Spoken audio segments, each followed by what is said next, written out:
Este podcast tem o apoio de WTEJO Enologia, Análises e Consultoria. Bem-vindos ao Agricultar, o podcast de conversas sobre agricultura.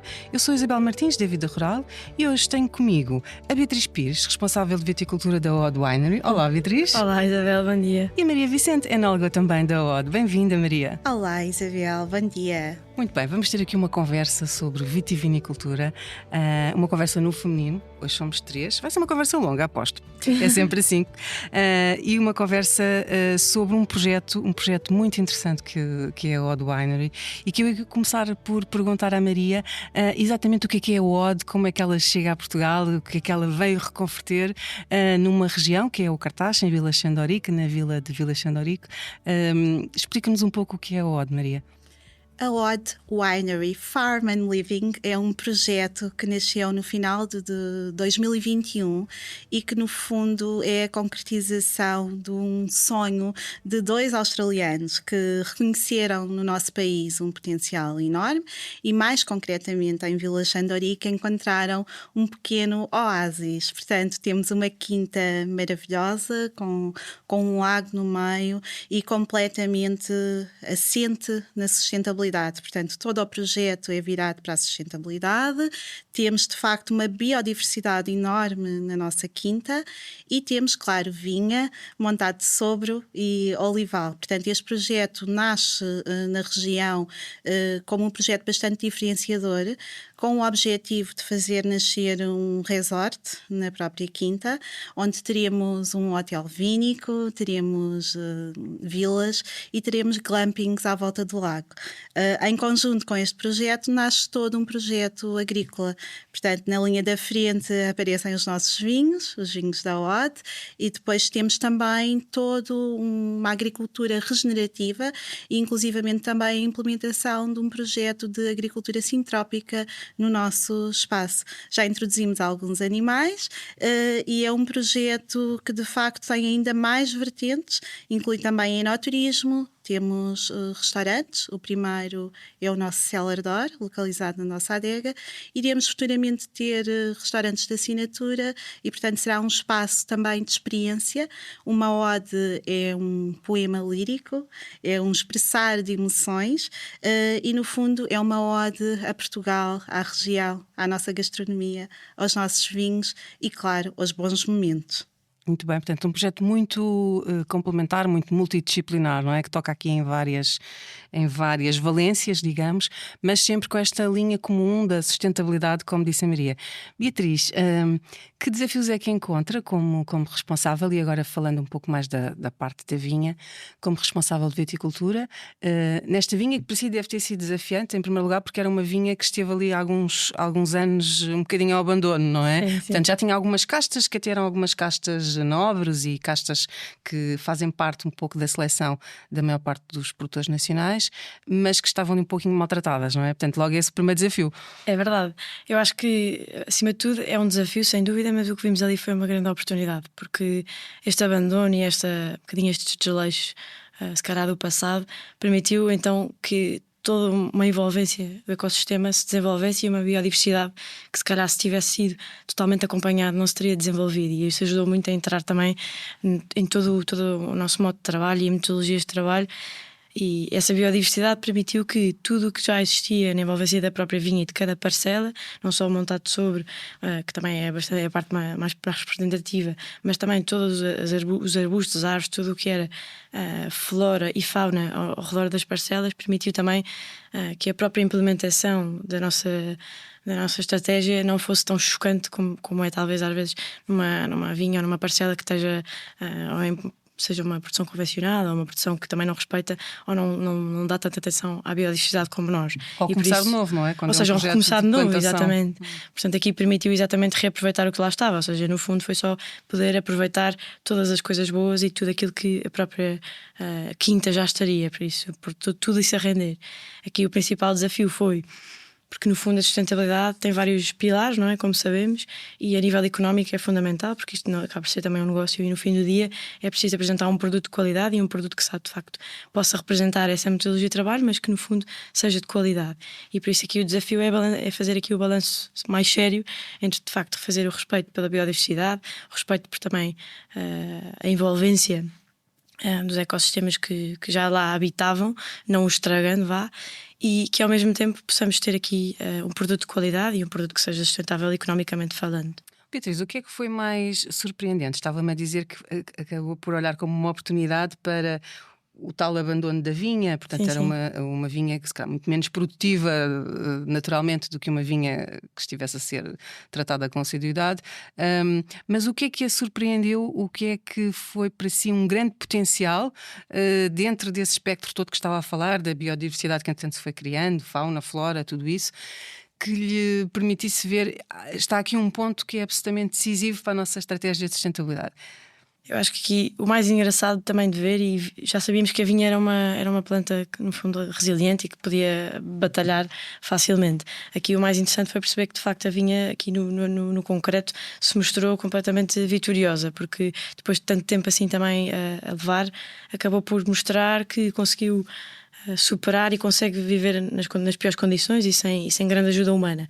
Acho que aqui o mais interessante é podermos pôr a nossa inteligência, não é? E a nossa cabeça a pensar e fazer agricultura de verdade, e por isso tirar o melhor partido com aquilo que nós já sabemos, tirar o melhor partido e apenas atuar quando é necessário, ou apenas dar aquilo que de facto a planta precisa. Por isso, no fundo, todo o resultado que à primeira olhar que se viu naquela quinta, os resultados que temos tido de ano para ano têm sido bastante satisfatórios, e perceber que o potencial daquelas uvas também lá está é bastante interessante. Perceber também a diferença entre castas e a diferença de comportamentos entre castas também, nessa própria resiliência, foi muito interessante. Eu ia colocar-lhe essa questão. Percebeu seguramente que havia castas mais resilientes que outras. Sim, sem e dúvida. provavelmente pode ter ali um conjunto, se calhar, que já esteja melhor adaptado para alterações climáticas e por aí fora. Sim, sem dúvida. E para a região também, ou seja, ali a região do Tejo é uma região que, sim senhor, é uma região com muito vigor e muita umidade, e por isso também traz desafios ao nível das doenças criptogâmicas. Mas no que diz respeito, por exemplo, aos calores, é uma zona muito, muito quente, e por isso também tem essa parte desse desafio. Portanto, toda a gestão, por exemplo, da rega ou a própria gestão do coberto vegetal acaba por ser aqui muito importante para podermos ter no fundo esta qualidade no fim da campanha. Portanto... Então, voltando à pergunta, quais foram ali as castas, utilizando o seu termo, vitoriosas? Exato, vitoriosas. Temos sem dúvida aqui o Semillon, que foi uma casta nas castas brancas que se mostrou muito interessante, não só pela nossa ligação à Austrália, porque também é isso, os nossos fundadores tinham também uma ideia do Semillon muito diferente, se calhar, do que aquela que foram encontrando aqui, e por isso foi muito giro perceber também o seu comportamento aqui na zona do Tejo. A Touriga Nacional, sem dúvida, porque também é uma casta que se destaca por todas as razões e mais algumas, e ali na nossa quinta também em concreto pela sua resiliência. É muito interessante ver que temos diferentes parcelas de Touriga Nacional, e também pelas suas localizações, pela sua exposição, a altitude, etc. Tem diferentes comportamentos, e por isso também acaba por ser muito interessante. Eu destacaria, sim, sem dúvida, estas duas. Essas duas. Sim. Maria, na adega, transpondo agora aqui um pouco, e já vamos voltar à vinha e às práticas de sustentabilidade, também foi desafiante para si. Tem ali uma panóplia de castas que não eram a sua escolha, não é? Portanto, foram herdadas. Estavam ali, apesar de vitoriosas, como diz a Beatriz, estavam ali numa situação algo frágil. Como é que foi, de repente, olhar para aquela matéria-prima, levá-la para a adega e dizer vamos fazer grandes vinhos com estas uvas? Que desafios é que teve aqui também, partindo deste pressuposto? Foi de facto bastante desafiante todo o projeto. Nós pegámos no final de 2021, portanto, logo toda a recuperação da vinha foi um desafio enorme. Tivemos que fazer podas, algumas bastante severas, para conseguir trazer a vinha de volta para a vida. O facto de querermos iniciar desde o primeiro momento em biológico, a verdade é que todos estes anos trouxeram também vantagens, e e não tínhamos quaisquer resíduos nos solos e, portanto, eles são biológicos desde o primeiro dia. No entanto, passaram por um processo de certificação e irão obter, passados 3 anos de conversão, o seu selo. Portanto, teremos agora a auditoria ainda durante este mês e esperamos muito rapidamente ter o selo do biológico a juntar-se ao selo da sustentabilidade que já temos nos nossos rótulos. E, efetivamente, o desafio foi muito grande. O facto é que a vinha é uma planta que de facto é muito resiliente e tivemos a vantagem de ter vinhas com uma média de idades de 20 anos. Já existe uma complexidade grande no seu sistema radicular, já existe uma expressão aromática muito definida e era exatamente isso que nós queríamos potenciar. Portanto, nós queríamos expressar a qualidade de cada uma das variedades. Em função disto, o primeiro ano foi um autêntico campo de ensaios em que o nosso grande objetivo era estudar e recolher o máximo de informação possível sobre cada uma das parcelas. Trabalhando em mínima intervenção, é o nosso lema, mínima intervenção e máxima atenção, porque de facto a mínima intervenção requer um cuidado enorme em todas as fases. Todas as castas que nós tínhamos plantadas de facto já existiam. Dentro da nossa lógica de sustentabilidade não faria sentido não as tentar recuperar e, portanto, em função disso abraçámos essa herança e fizemos um estudo pormenorizado de cada uma das parcelas, tentando perceber que leveduras autóctones nós teríamos nessas parcelas, tentando perceber também a resposta de cada uma das plantas na adega, utilizando diversos materiais, utilizando barricas, que neste caso optámos por barricas de 500 litros, queríamos que a superfície de contacto com o vinho fosse menor, para que a expressão qualitativa das castas pudesse brilhar em primeira linha. Utilizámos outras técnicas como ânforas de barro, portanto as famosas talhas. Utilizámos vários tipos de tosta nas barricas, tivemos quase 2 semanas na região de Bordeaux a experimentar tostas e a imaginar quais seriam mais adequadas para os nossos perfis de vinhos e, portanto, este primeiro ano foi muito importante para determinar todo o projeto. Portanto, o grande objetivo foi vinificar em separado para conseguir perceber como é que as castas de facto respondiam. Eu conhecia bem a propriedade, eu já trabalho na região há quase 20 anos e, portanto, sabia que existiam algumas castas que seriam, sem dúvida nenhuma, grandes estrelas pelo facto de estarem muito bem adaptadas à região. Nós estamos numa Também região... foi surpreendida pela Touriga, como a Beatriz falou, e pelo Semillon? Também, mas não só. Existem algumas outras castas que na adega se comportaram de forma exemplar. A que mais me surpreendeu, na verdade, foi o Arinto. O nosso Arinto é muito, muito especial. Tem, de facto, uma expressão aromática muito mineral e tem até alguma salinidade.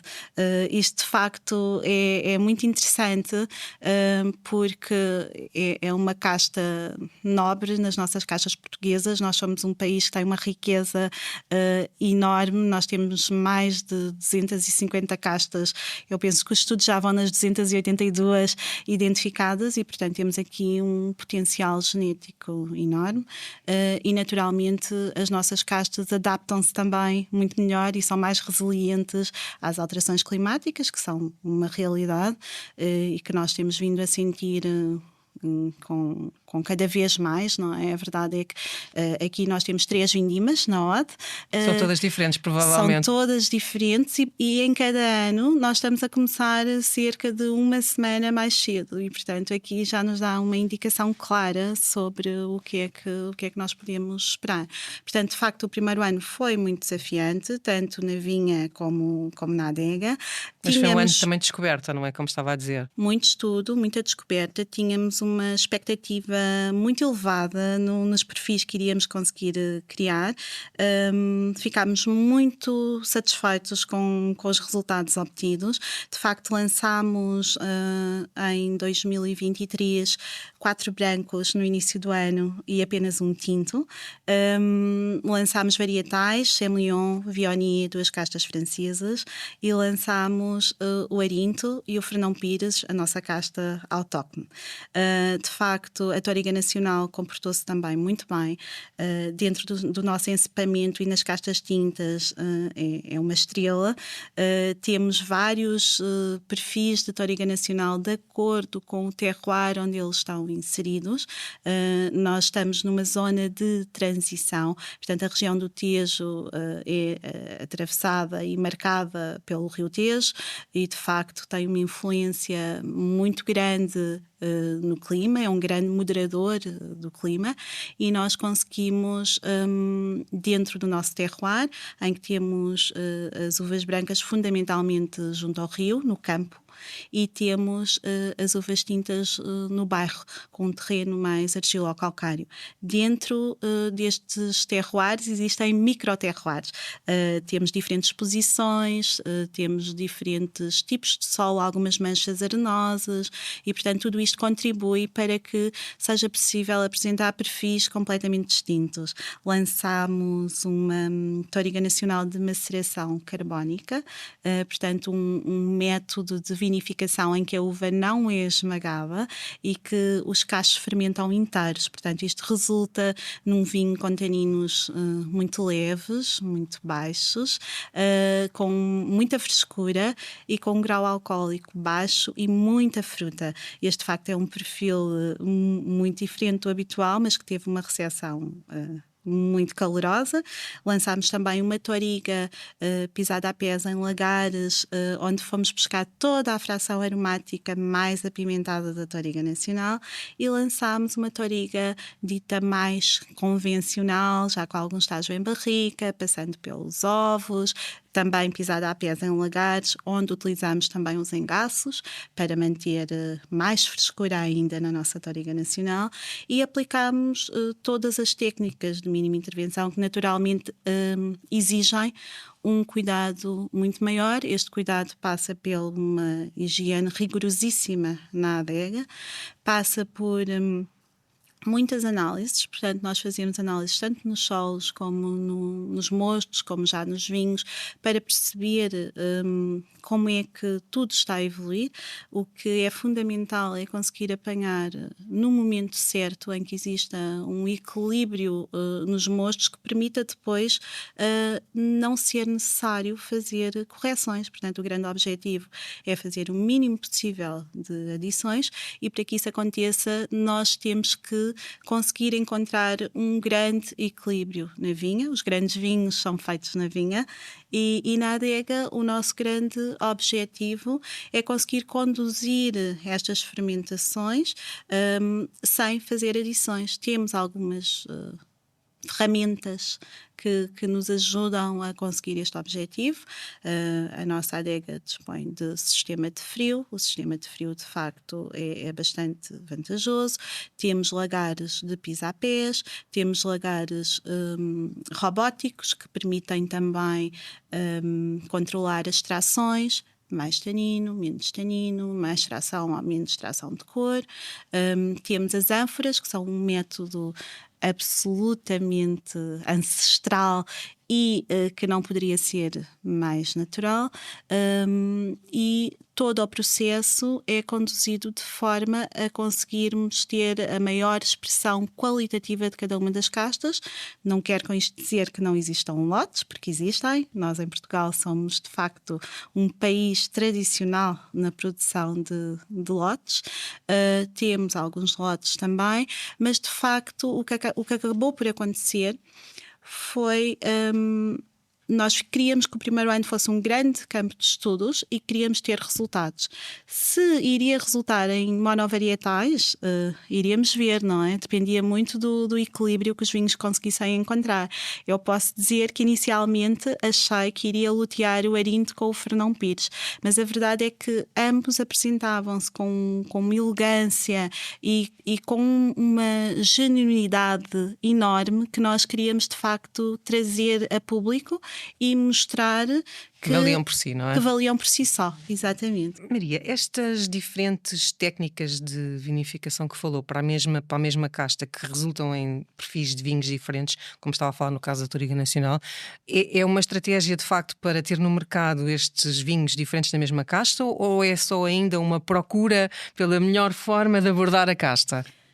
Já é uma realidade, inclusivamente já faz parte das nossas provas no enoturismo, em que nós sugerimos que quem nos visita possa fazer a prova das 3 tourigas. Portanto, nós chamamos a trilogia das tourigas e ao fazer a trilogia das tourigas consegue perceber que a mesma casta, mesmo numa área relativamente pequena, nós temos 22 hectares de vinha, portanto estamos a falar de uma área que é relativamente pequena, e de acordo com o tipo de solo em que estão inseridas, a exposição e a técnica de vinificação, resulta em vinhos totalmente diferentes. Portanto, é uma prova interessantíssima. Temos tido uma procura enorme por esta prova.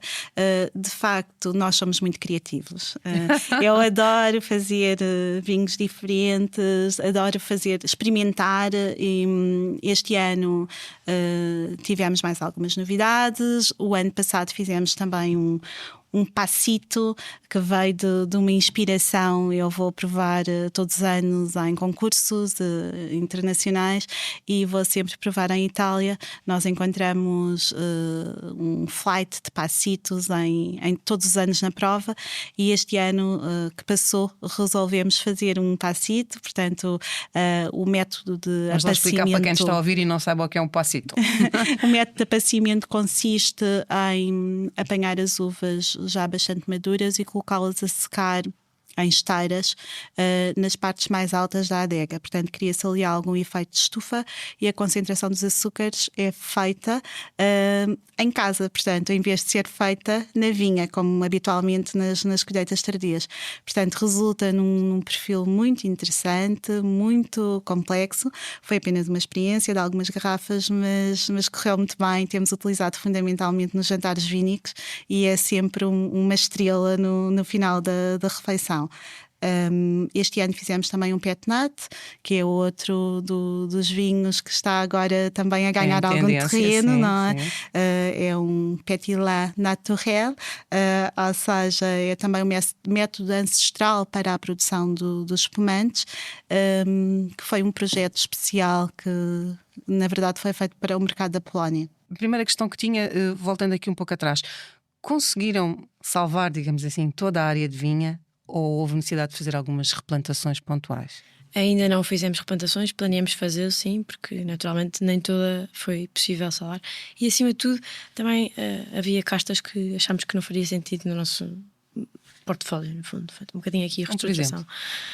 Como por exemplo o Castelão, como por exemplo o Aragonês. Percebemos que faria sentido optar por outras variedades. Há aqui já uma estratégia nova agora que já tem esta experiência, o que é que fundo vale aquilo que está ali e também ajustar à vossa estratégia. Voltando aqui a esta questão, estávamos aqui a falar muito na naturalidade dos vinhos, voltando aqui também à naturalidade na vinha, não é? Como a Maria já disse, temos aqui uma vinha que, apesar de não ter uma grande dimensão, são 22 hectares, não é? É muito heterogénea, tem muitos microclimas, não é? E uma mais, os brancos estão mais junto à zona do rio, os tintos numa zona um pouco mais alta, não é? Com mais exposição solar, diferentes tipos também de solos, de exposições. Como é que numa ótica muito biológica, não é? Que é a vossa, de viticultura, se consegue, e numa região que tem esta característica de até ter alguma pluviosidade, portanto muito mais suscetível às míldias, aos óbilos e tudo isso, uma série de doenças. Mas depois também ser muito quente, com verões muito quentes, não é? Qual é a estratégia, no fundo, para salvaguardar aqui a sanidade da vinha, o seu vigor, fazê-la brilhar nesta lógica mais biológica, não é? Mais sustentável? Eu acho que aqui a nossa principal vantagem de ser uma área pequena é que podemos estar atentos cepa a cepa. E eu que digo a toda a gente, eu conheço as cepas todas porque de facto é uma área pequena e isso traz grandes vantagens. Nós optamos sempre por trabalhar parcela a parcela e muitas vezes a parcela está subdividida porque acaba por ser necessário fazê-lo, não só porque de repente temos uma mancha de solo completamente diferente, não só porque temos uma zona de umas plantas com alguma carência ou alguma dificuldade maior que na zona não há, por isso no fundo o nosso olhar é sempre parcela a parcela, nunca é eu nunca faço não tenho uma operação na vinha que é generalizada, ou seja, eu vou fazer no momento indicado, no momento chave. Isso também, esta coisa da máxima atenção é fundamental e os nossos olhos são sempre postos nisso, porque eu só vou atuar quando é necessário e só vou atuar com aquilo que é necessário na quantidade necessária. Isso permite, no fundo, estar meticulosamente a definir a estratégia parcela a parcela e não no global, e é a única maneira de podermos ter um controle e assumir essa qualidade do produto final, trabalhando exatamente como falava.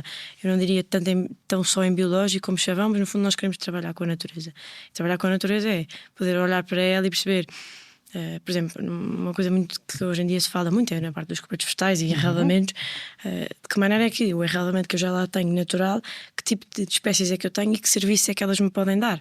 Ou a Beatriz é mais time em relevamento natural ou vamos dar aqui uma ajuda com umas sementeiras para poder, lá está, potenciar algumas coisas que lhe interessa mais? Eu sou time pensar e então o pensar implica que eu veja o que é que ali tenho e se de facto tenho espécies que me trazem benefícios e outras que me trazem dificuldades. Então eu vou promover aquelas que me trazem benefícios e vou tentar diminuir aquelas que me trazem dificuldades. Isso às vezes acontece semeando outras, não é? No fundo fazendo aqui uma mistura e uma sementeira interessante, mas é assim também no fundo, isto depois também vem a parte económica, portanto tenho que perceber também qual é a viabilidade. Acima de tudo temos que pensar e poder fazer agricultura de verdade e por mais do que chavões sustentável, regenerativo, biológico, o que seja, poder pensar e poder tirar aquilo no global, aquilo que de facto me traz benefícios e assim poder pôr essa natureza a trabalhar. Eu acho que aqui também é muito importante perceber que a nossa heterogeneidade é mesmo a nível de exposição solar, a nível de altitude, a nível de tipo de solo, enfim, é mesmo variadíssimo e por isso poder tirar partido dessa heterogeneidade e perceber onde é que eu posso tirar mais, onde é que eu posso tirar menos, enfim, parcela a parcela e bocado a bocado com muita atenção. O que é mais difícil de controlar, Beatriz? Porque essa heterogeneidade tem essa riqueza, mas também essa dispersão enorme, não é?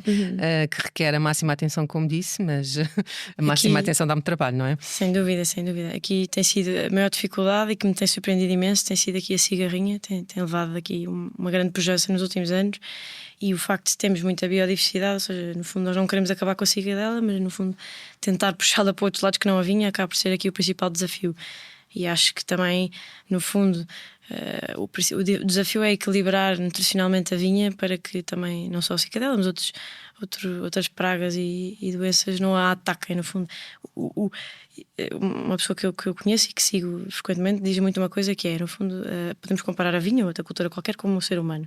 Uma pessoa que tem problemas de obesidade ou problemas cardiovasculares, que não tem uma alimentação saudável, que não dorme bem, que etc, etc, obviamente é muito mais suscetível a ter uma doença do que uma pessoa que tem um estilo de vida muito mais saudável. Pronto, a vinha ou outra cultura qualquer está mais ou menos no mesmo sistema, que no fundo é, se eu não tenho uma vida saudável, se eu não tenho um equilíbrio, neste caso nutricional, que é o que estou a falar, tudo o resto acaba por ser mais suscetível a ter outros ataques, seja eles quais forem. Por isso aqui o nosso principal objetivo é tentar manter este equilíbrio. Por isso, analisar muito, acompanhar muito de perto é sempre a nossa estratégia, de outra maneira seria impossível.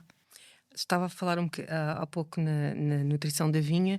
Que estratégias é que vocês têm de abordagem nesta parte da nutrição da vinha, nomeadamente se já estão, como em algumas outras vinhas que já começamos a ver, já estão na lógica de levar os animais à vinha para poder também beneficiar disso. Portanto, o que é que vocês estão a fazer também nessa parte do solo, de diferente, para potenciar aqui as características naturais não só dos micro-organismos do solo, mas também da própria vinha? Então o facto de nós mantermos também este enraivamento, seja ele natural ou semeado, ou seja, no fundo as mobilizações são sempre mínimas e só quando é absolutamente necessário, acabam por também manter esta microbioma, esta microbiologia debaixo no sítio onde nós não vemos. Tentamos também trabalhar com os animais, que têm, obviamente, os seus desafios. Só trabalhamos quando a vinha está em dormência, que também tem uma vantagem, por ser uma cultura que entra em dormência, por isso temos essa vantagem. Mas que é ovelhas? Ovelhas, sim, neste caso ovelhas. A nível logístico, queríamos levar as nossas galinhas, mas a nível espacial acaba por ser mais difícil, mas pretendemos fazê-lo no futuro.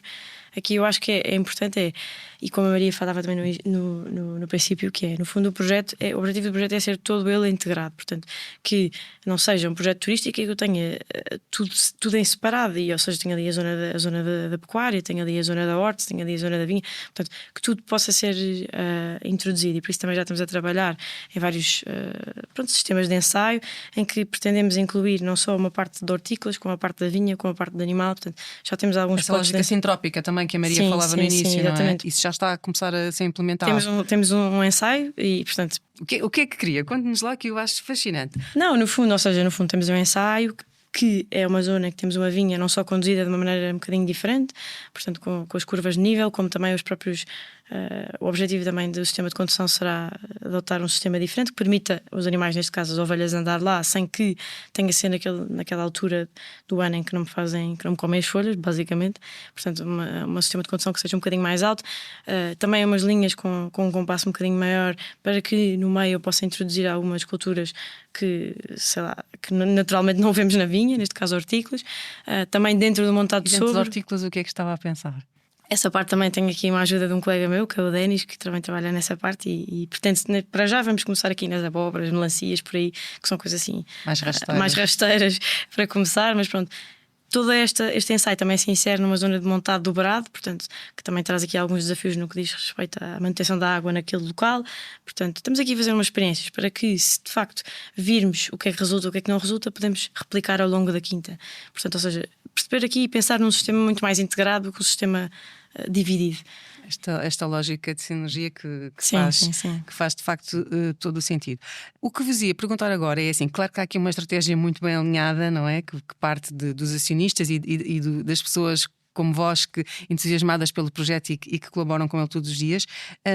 Mas e como é que o mercado está a reagir a esta lógica? Nós estamos numa fase em que ouvimos muito falar dos vinhos cada vez mais naturais, que muitas vezes não são vinhos fáceis de entender para o consumidor tradicional, são mais fáceis para quem procura coisas diferentes ou até para os próprios jovens e tudo isso, mas um consumidor tradicional às vezes torce um bocadinho o nariz, para usar aqui a expressão prosaica, porque de facto é diferente, não é?